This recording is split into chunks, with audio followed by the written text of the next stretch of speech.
Bismillahirrahmanirrahim. Assalamualaikum warahmatullahi wabarakatuh. Selamat sore dan salam sejahtera bagi kita semuanya.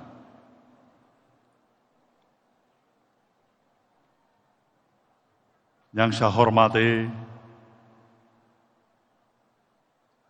pimpinan Majelis Tinggi beserta para anggota,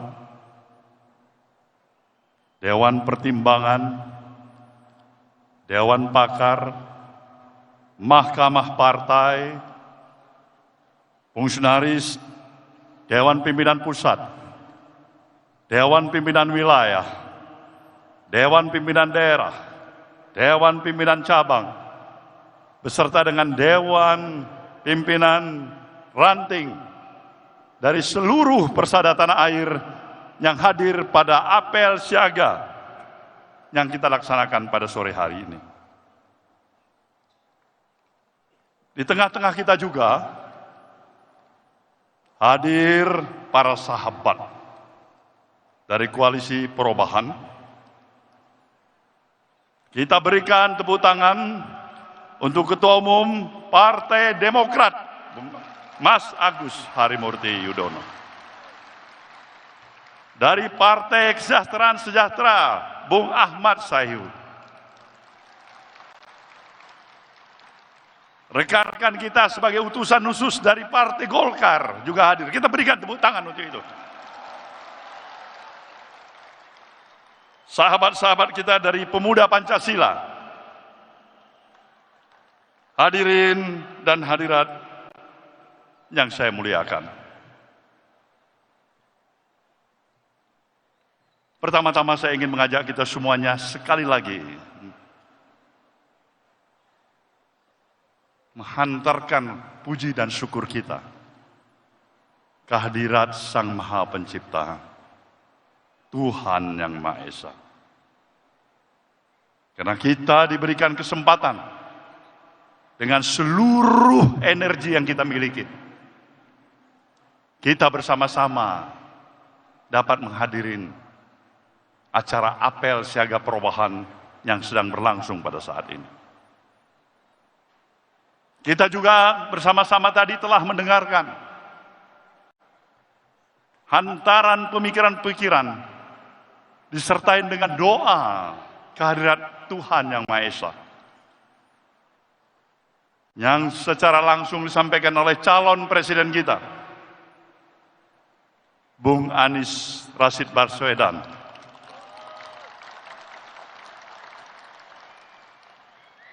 yang datang bersama dengan Ibu.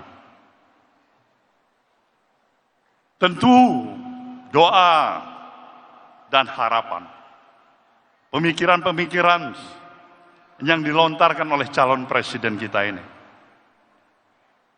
adalah bukan hanya dialamatkan kepada kita, tapi kita juga mempunyai kewajiban untuk lebih meluaskan harapan dan pikiran-pikiran yang telah dilontarkan kepada seluruh lapisan masyarakat,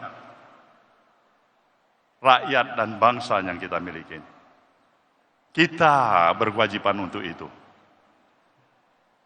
Karena apa?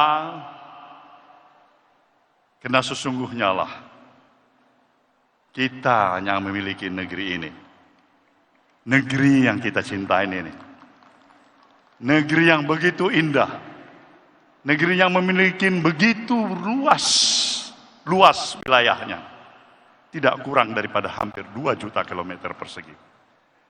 Negeri yang mempunyai posisi geografis yang begitu strategis, diapit oleh 2 samudera, Samudra India dan Samudra Pasifik, 2 benua, benua Asia dan juga benua Australia. Kita juga dapat menyatakan kita adalah negara kepulauan yang paling terbesar di dunia. Karena kita memiliki lebih dari 17.000 pulau-pulau yang ada di negeri kita. Kita juga jelas mengetahui Negeri kita ini mempunyai kontur dan struktur tanah yang subur. Mineral reserve kita, sumber daya kekayaan alam kita, Allahu Akbar, luar biasa. Kita juga memiliki luas panjang pantai kita nomor 2 terpanjang di dunia. Kita juga memiliki jumlah penduduk kita sekarang ini yang hampir mendekati 280 juta. Itu artinya kita memiliki jumlah kebesaran penduduk nomor 4 yang terbesar daripada negara-negara yang ada di dunia pada saat ini. Apakah hanya itu yang kita miliki? Tidak. Ada yang lebih hebat lagi. Para pemikir bangsa kita, the founding father, telah melihat betapa uniknya negeri kita ini. Dengan perbedaan-perbedaan yang kita miliki. Berbeda agama, berbeda suku, berbeda dialek, berbeda budaya. Semuanya ini telah dipikirkan. Dipikirkan untuk tidak menyebabkan perbedaan-perbedaan ini melahirkan perpecahan di antara kita satu sama lain. Inilah yang telah dipikirkan oleh para pemikir bangsa ini. Dan untuk itulah para pemikir bangsa, the founding father kita, telah melahirkan suatu alat sebagai perekat bagi persatuan dan kesatuan kita, yang menjadi ideologi kita, yang kita kenal, Pancasila. Nah, inilah menjadi kekuatan kita, Pancasila, sebagai pandangan hidup kita. Nah, saudara, para hadirin yang saya hormati, begitu luasnya, begitu indahnya, begitu hebatnya negeri yang kita miliki ini. Apa yang masih menyebabkan kita belum bisa menyatakan negeri kita ini sudah sepantasnya menjadi negara superpower seperti negara-negara lain yang lebih hebat dibandingkan dengan apa yang kita miliki hari ini? Apa yang menyebabkan ini? Kenapa kita belum mampu mencapai tingkatan dan harapan seperti apa yang diharapkan oleh pendiri bangsa ini? Bukan karena kita negara yang kurang luas, bukan karena negara kita kurang kaya, bukan karena jumlah penduduk kita kurang besar, bukan karena kontur struktur tanah kita kurang subur. Semuanya kita miliki. Tapi satu hal yang menjadi masalah besar bagi kita sebagai satu bangsa. Nah, ini yang perlu saya ingatkan kepada saudara. Bahwasanya pikiran, gerakan perubahan, yang juga sejalan dengan apa yang pernah dikonstatir oleh Presiden Jokowi untuk melaksanakan revolusi mental adalah sebenarnya identik dengan misi gerakan perubahan kita. Senafas, sebangun, sejalan. Dan itulah yang kenapa ketika pada tahun 2014 pemilu, dengan seluruh kekuatan dan harapan energi yang kita miliki, kita dukung yang namanya Presiden Jokowi kala itu sebagai calon presiden untuk menjadi presiden di negeri ini, saudaraku. Kita memberikan dukungannya secara totalitas. Kenapa? Karena kita mempunyai keyakinan dengan konsepsi, gagasan, dan pemikiran yang sama dengan apa yang kita miliki. Logika kita menyatakan, kita yakin progres perjalanan kemajuan kita berbangsa dan bernegara akan jauh lebih hebat seperti apa yang kita harapkan. Tapi sayang, 1000 kali sayang,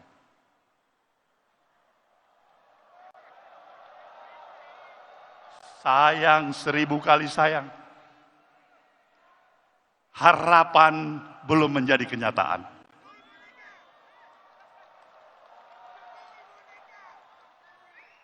Apa yang harus berani kita nyatakan menjelang 78 tahun kemerdekaan bangsa yang kita miliki? Sebenarnya kita memahami bahwasanya kemerdekaan yang kita miliki ini bukanlah hanya pemberian atau hadiah yang kita peroleh dari para kaum penjajah. Para kader Partai Nasdem, perlu saya ingatkan, kita pernah mengalami sedikit-dikitnya 3,5 abad sebagai bangsa yang terjajah. Dan konsekuensi sebagai bangsa yang terjajah adalah derita, penghinaan, kesedihan, kesusahan, dan kehilangan harkat dan martabat. Itulah nasib sebagai bangsa yang terjajah. Tapi dengan seluruh daya dan upaya para pemikir sekaligus para pejuang bangsa ini yang telah memberikan peran dan mengambil sikap dengan penuh keyakinan,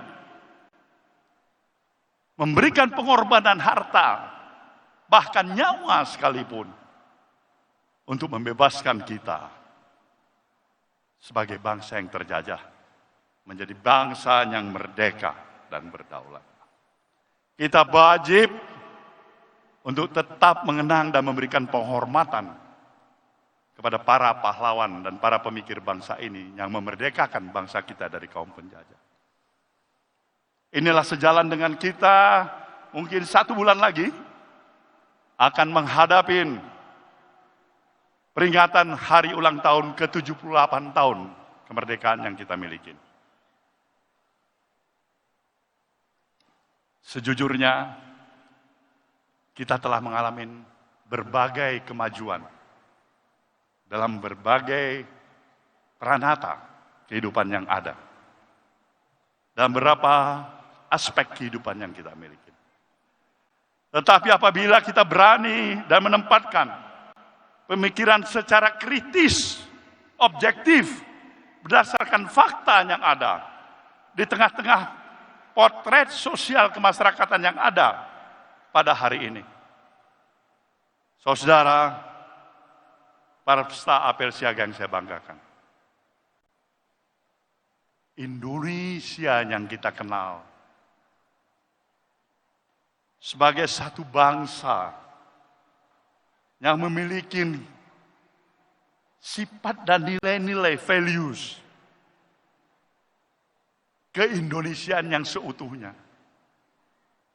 Bangsa yang penuh dengan ramah tamah, sopan santun, mengenal tempo selero, ajas kepantasan, kepatutan, budaya malu, penuh dengan spirit kegotong royongan.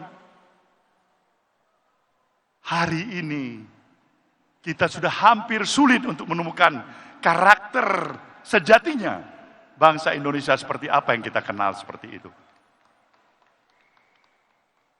Bangsa kita telah berubah. Hari ini dari semangat yang penuh dengan rasa kegotong royongan dan kebersamaan, semangat kekitaan, berubah menjadi bangsa dengan semangat keakuan individualistik yang menghargai nilai-nilai transaksional materialistik yang serba pragmatis. Dan itulah Indonesia hari ini. Kita terjebak pada pragmatisme, kita terjebak dari sikap yang penuh keterus-terangan menjadi bangsa yang penuh dengan kepura-puraan atau munafik. Dan itulah kita Indonesia hari ini. Nah, inilah yang menjadi dasar filosofis pemikiran. Kenapa kita harus melakukan gerakan perubahan untuk melakukan perubahan yang berarti dan mendasar dalam perjalanan kehidupan kita berbangsa dan bernegara. Kita sayang pada bangsa ini. Kita sayang kepada para pemimpin yang ada di negeri ini. Kita punya komitmen moral untuk keberhasilan pemimpin yang kita dukung dan usung menjadi presiden negeri ini. Tapi bisa saja niat baik akan diartikan dengan penuh kesalahpahaman dan salah pengertian. Dan kita terima itu, saudaraku semuanya. Tapi bukan berarti kalau memang niat baik, kesalahpahaman, salah pengertian, kemudian kita merasa terjepit, tertekan, tertindas, terhalangin, kemudian kita menyerah. Kemudian kita menyerah. Kemudian kita menyerah. Bukan. Kita katakan, insya Allah kita belum menyerah.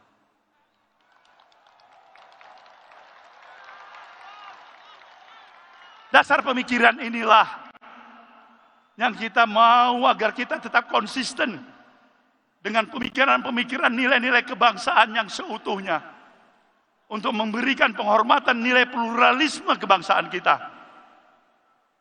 Kenapa kita harus memilih Anies Baswedan? Karena kita mau membuktikan pluralisme yang kita hargain bukan hanya di bibir, tapi juga dalam praktek kehidupan yang nyata, saudaraku semuanya.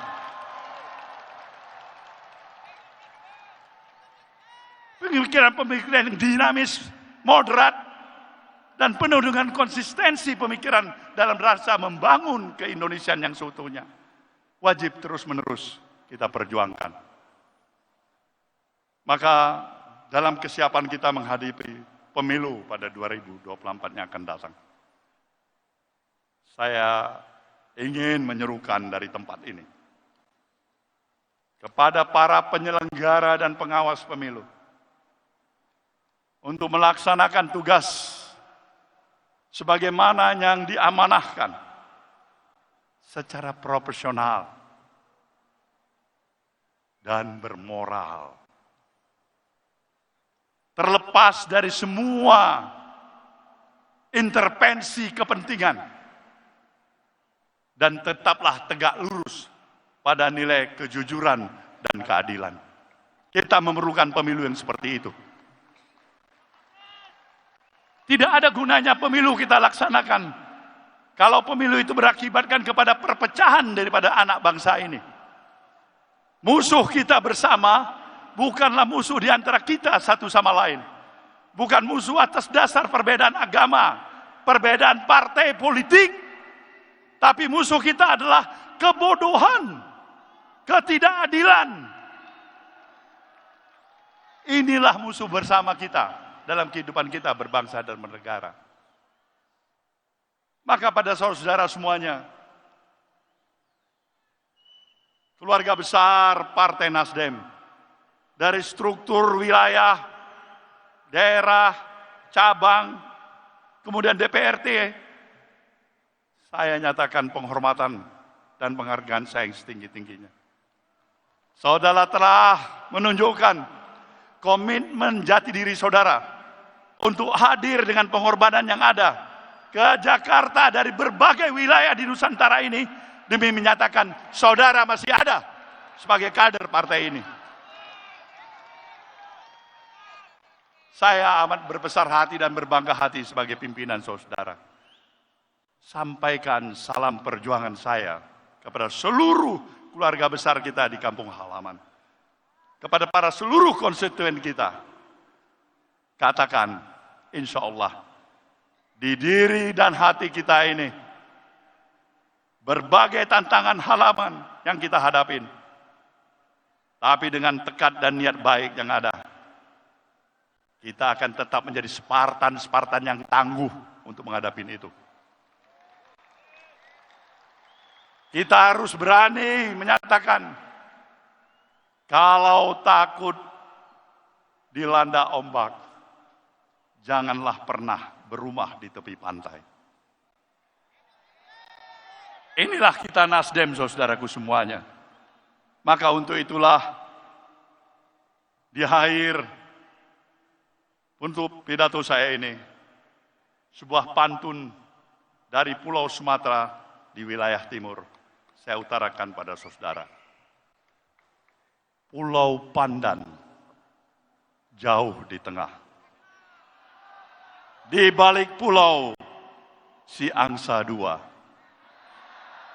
Hancurlah badan dikandung tanah. Budi yang baik kan dikenang jua. Selamatlah berjuang saudaraku semuanya. Semoga jalan perjuangan kita tetap di jalan yang diridhoin oleh Allah Subhanahu wa taala. Terima kasih. Wabillahi taufiq wal hidayah. Wassalamualaikum warahmatullahi wabarakatuh. Ketua Umum dimohon tetap di tempat. Hadirin dimohon berdiri.